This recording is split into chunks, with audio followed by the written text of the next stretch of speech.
Guys, kumusta na kayo? Ang tagal-tagal kong walang upload. Pasensya na po kayo. Talaga namang na-miss ko kayo. Hindi talaga ako nakapag-upload, na busy lang at medyo nga matumal na ang order natin. So ngayon, meron akong order. Ito yung Kuromi cake. Yung Kuromi inspired cake. Ayan. Itong ating video, wala na tong cut kasi para naman makausap ko yung kayo ng matagal. So, ayun, step by step ito. Although, naka-timelapse siya. Kasi kung hindi, ay hindi, baka ilang oras to dito, diba? So, syempre, gumawa tayo. Ang aking cake dito ay ube chiffon cake. So, gumamit ako ng ube powder at alam nyo naman kung paanong gumawa ng chiffon. Siyempre, nakaseparated ang egg whites at saka ang egg yolk. So, kung gusto nyo yan, puntahan nyo lang mga videos ko about chiffon. Okay?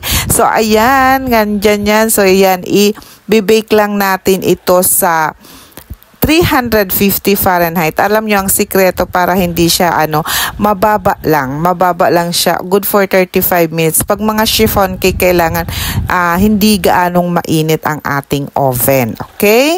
Kahit sa moist chocolate natin na very popular, diba? At dahil nga mahal na ang ating cocoa, can't afford na tayo. So, dito tayo sa ating ube chiffon cake. Trinay ko sanang strainer.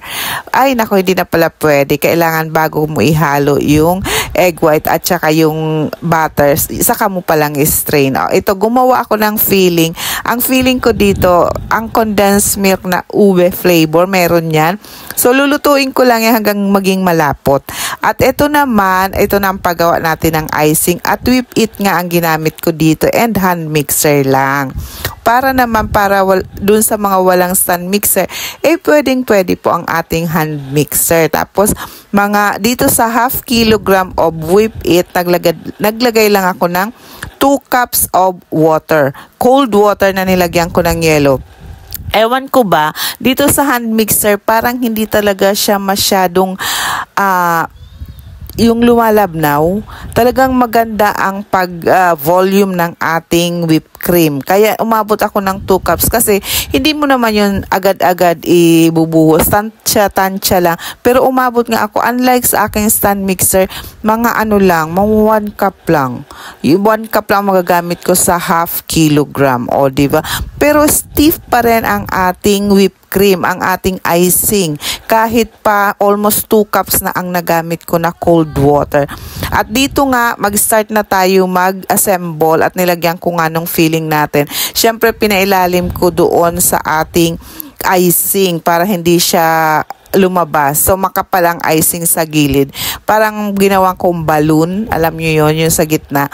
And then, 2 layers lang po siya. 2 layers lang ginamit ko dyan. Nilagyan ko rin siya ng stick sa ibabaw para hindi siya matumba. So, ganun lang naman ginawa ko. And then, syempre, pag chiffon cake, obligado ka talaga mag-crumb coating. Talagang, kasi napakaraming crumbs. Normal na po yan sa mga chiffon.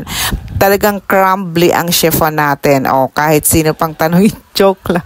So, ayan, crumb coating tayo at ang magiging kulay nga nito is violet. So, nilagay ko muna doon sa ref para maging mas stable. Naghalo na ako ng kulay at gagamit na nga ako dito ng piping tip para mas madali ang pag-apply natin kasi parang two-tone cake ang ginawa ko dito. Alam nyo ba, itong order na to is lang, parang lang to, hindi ito gaano talagang. Ang price nito ay hindi tama. I mean, kasi nga, nakikisama tayo. Hindi ito tama sa ganitong mga cake. Okay? So, wag nyo nang tanungin kung magkano, kay almost bigay na to. Diba? So, ayan, para may upload ako sa inyo. Oh, diba? So, ayan na nga. Ganyan ang itsura. Nilagyan ko lang siya ng konting details. At ito naman yan. Nilagyan ko lang ng ganyan-ganyan para naman in order pa naman to rush ay sauce. Diba? Ganyan tayo makisama. So, ayan ang finished product natin. Ganyan. Naglagay lang akong konting mga dragis para may konting-konting detalye. Pero ganyan na nga. At yung mga cake balls natin. At ito nga, binabox ko na. So, ibabox na natin. Dahil tumatawag na, nandun na daw. Kukunin na yung cake. O, sige. So, naibox na natin yan.